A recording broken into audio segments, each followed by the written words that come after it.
ആദിത്യൻ തലയാട്ടി. ആ പണം ഇപ്പോൾ വേണ്ട എന്ന് താൻ വീണ്ടും വീണ്ടും പറഞ്ഞാൽ അവർക്ക് സംശയം തോന്നുമെന്ന് അവനറിയാമായിരുന്നു. ശേഷം അവൻ ഡിന്നറിന് കഴിക്കാൻ എന്താണ് വേണ്ടതെന്ന് എല്ലാവരോടും ചോദിച്ച് നേരെ കിച്ചണിലേക്ക് പോയി. 4 വർഷമായി അവനിത് ശീലമായിരുന്നു. ആ വീട്ടിലെ എല്ലാ ജോലികളും ചെയ്യാൻ അവനൊട്ടും മടിയില്ലായിരുന്നു. കുറച്ചു സമയത്തിനകം എല്ലാവരും ഭക്ഷണം കഴിച്ച് അവരവരുടെ മുറികളിലേക്ക് പോയി. ആദിത്യൻ ബാക്കി പണികളെല്ലാം ചെയ്ത് കിച്ചണിൽ തന്നെ നിന്നു. അവൻ ഓരോ ചിന്തയിൽ നിൽക്കുമ്പോൾ പെട്ടെന്ന് ആവണിയുടെ രൂപം അവന്റെ മനസ്സിലേക്ക് വന്നു. ഇന്നാദ്യമായി അവളുടെ കണ്ണിൽ അവനോടുള്ള ബഹുമാനം അവൻ കണ്ടു. ആ ബഹുമാനം മെല്ലെ അവനോടുള്ള ഒരു ഇഷ്ടത്തിലേക്ക് മാറുമെന്ന് അവൻ പ്രതീക്ഷിച്ചു. അതിനെപ്പറ്റി ആലോചിച്ചപ്പോൾ അവന്റെ ചുണ്ടിൽ അറിയാതെ ഒരു ചിരി വിരിഞ്ഞു. അതിനിടയിൽ അവന്റെ പോക്കറ്റിൽ കിടന്ന ഫോൺ റിങ് ചെയ്തു. അവനതെടുത്ത് നോക്കിയപ്പോൾ ഷാനവാസ് ആയിരുന്നു. ആദിത്യൻ കോൾ അറ്റൻഡ് ചെയ്തു. ഉടനെ അപ്പുറത്ത് നിന്നും സംസാരം കേട്ടു. Hello sir, sorry for disturbing you. അപ്പോയിൻമെന്റ് എഗ്രിമെന്റിൽ സാറിന്റെ ഒരു സൈൻ വേണമായിരുന്നു.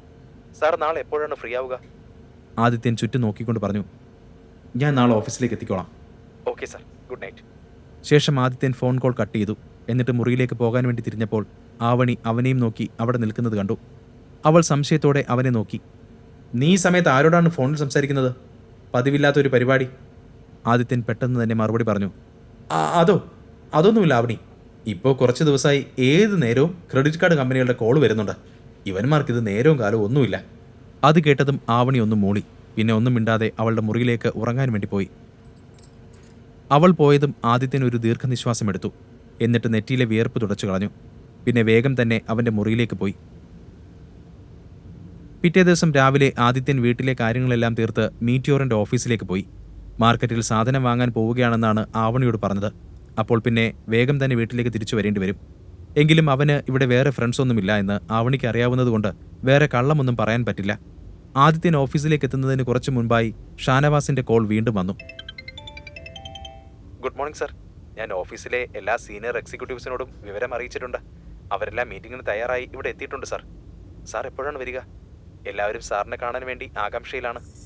എന്നാൽ ആദിത്യൻ ഉടനെ തന്നെ മറുപടി പറഞ്ഞു. മിസ്റ്റർ ഷാനവാസ്, ഒരു മീറ്റിംഗ് ഷെഡ്യൂൾ ചെയ്യുന്നതിന് മുമ്പ് നിങ്ങൾ എന്തുകൊണ്ടാണ് എന്നോട് ചോദിക്കാതിരുന്നത്?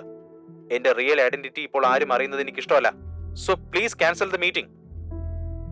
ഷാനവാസ് അത് കേട്ട് ആകെ പേടിച്ചു. സോറി സർ, ഞാൻ ഇപ്പോൾ തന്നെ മീറ്റിംഗ് ക്യാൻസൽ ചെയ്തോളാം. സാറിനെ പറ്റി ആരും ഒന്നും അറിയില്ല. ഓക്കെ, എനിക്ക് നിങ്ങളോട് മാത്രമായി കുറച്ച് കാര്യങ്ങൾ സംസാരിക്കാനുണ്ട്. അത് കഴിഞ്ഞ് ഞാൻ വേഗം തന്നെ പോകും. അതും പറഞ്ഞ് ആദിത്യൻ കോൾ കട്ട് ചെയ്തു. കുറച്ചു സമയത്തിനകം അവൻ ഓഫീസിലെത്തി. തിരക്കിട്ട് ഓഫീസിനകത്തേക്ക് നടക്കുന്നതിനിടയിലാണ് മുമ്പിൽ നിൽക്കുന്ന ഒരു കപ്പിളിനെ ആദിത്യൻ ശ്രദ്ധിച്ചത്. ആ പയ്യൻ ഒരു ബ്ലാക്ക് സ്യൂട്ടാണ് ധരിച്ചിരിക്കുന്നത്. പെൺകുട്ടിയാണെങ്കിലും വളരെ വില കൂടിയ വസ്ത്രമാണ് ഇട്ടിരിക്കുന്നത്. അവരെ കണ്ടാൽ തന്നെ വളരെ സമ്പന്ന കുടുംബങ്ങളിൽ നിന്ന് വന്നതുപോലെ ഉണ്ടായിരുന്നു. അതാരാണെന്ന് മനസ്സിലായെങ്കിലും ആദിത്യൻ അവരെ ശ്രദ്ധിക്കാത്തതുപോലെ മുന്നോട്ട് നടന്നു. എന്നാൽ ആ പെൺകുട്ടി അവനെ വിടാൻ തയ്യാറായിരുന്നില്ല. അവൾ പരിഹാസത്തോടെ അവനോട് പറഞ്ഞു. ഓ, അളിയൻ ഇവിടെയോ? വഴിതെറ്റിയെങ്ങാനും വന്നതാണോ?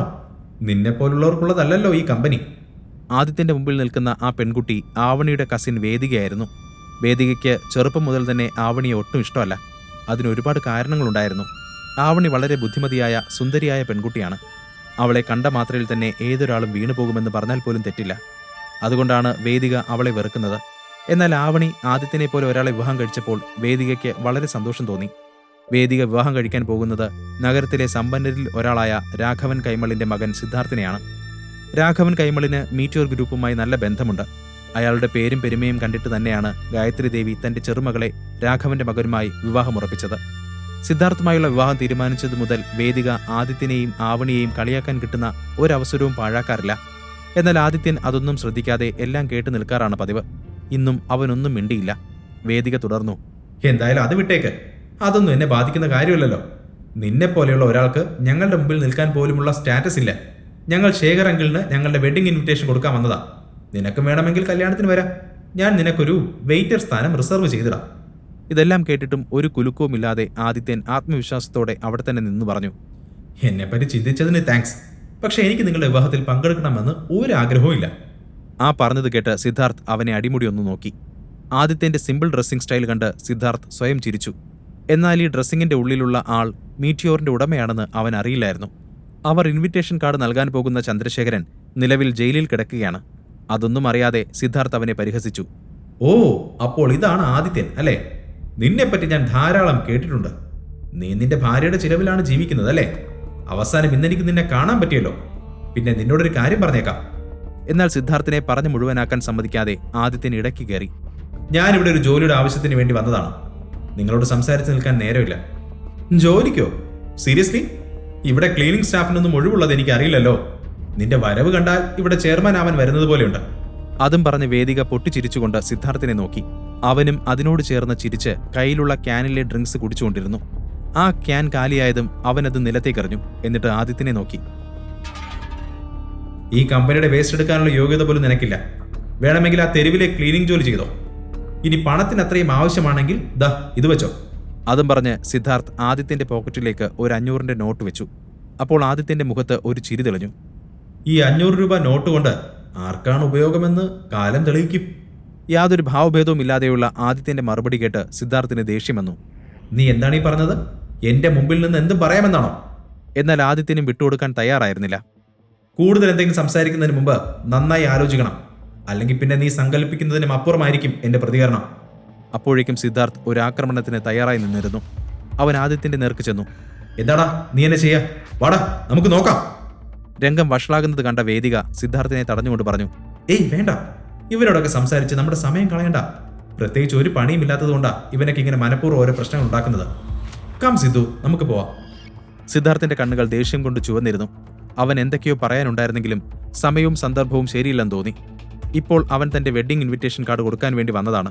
നല്ലൊരു മൂഡ് കളയണ്ട എന്ന് കരുതി സിദ്ധാർത്ഥ് വേദികയുടെ കൂടെ അകത്തേക്ക് നടന്നു. ആദിത്യൻ അവർ രണ്ടുപേരും പോകുന്നത് നോക്കി നിന്നു. പിന്നെ ചെറിയൊരു ചിരിയോടെ അവിടെ നിന്നും നേരെ ഷാനവാസിന്റെ ക്യാബിന്റെ അടുത്തേക്ക് നടന്നു.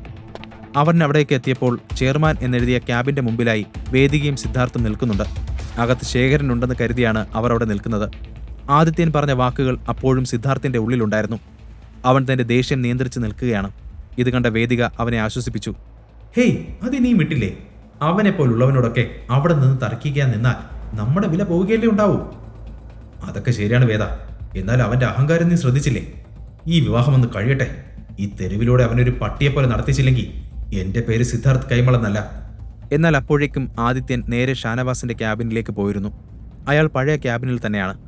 ആദിത്യനെ കണ്ടതും ഷാനവാസ് വേഗം തന്നെ തന്റെ ചെയറിൽ നിന്നും എഴുന്നേറ്റുകൊണ്ട് അവനെ സ്വീകരിച്ചു. Sir please come.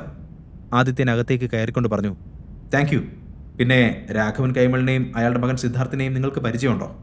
Yes sir. Mr Raghavan വർഷങ്ങളായി ഈ കമ്പനിയുമായി ചേർന്ന് ചില ബിസിനസ്സുകൾ നടത്തുന്നുണ്ട്. ഒരുപാട് കാലമായിട്ട് അറിയാം. എന്താണ് സാർ ഇപ്പോൾ അതിനെപ്പറ്റി ചോദിക്കാൻ കാരണം?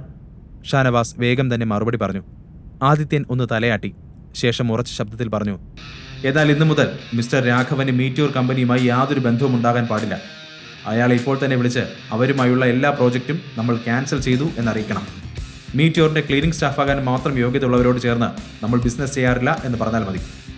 അത് കേട്ട് ഷാനവാസ് ഞെട്ടി. എന്താണ് ആദിത്യന്റെ പെട്ടെന്നുള്ള ഈ തീരുമാനത്തിന് പിന്നിലുള്ള കാരണമെന്ന് ഷാനവാസ് ആലോചിച്ചു. ആദിത്യനാണ് കമ്പനിയുടെ പുതിയ ഓണറെന്ന് സിദ്ധാർത്ഥ് തിരിച്ചറിയുമോ? ആവണി ആ പണത്തെപ്പറ്റിയുള്ള സത്യം കണ്ടെത്തുമോ?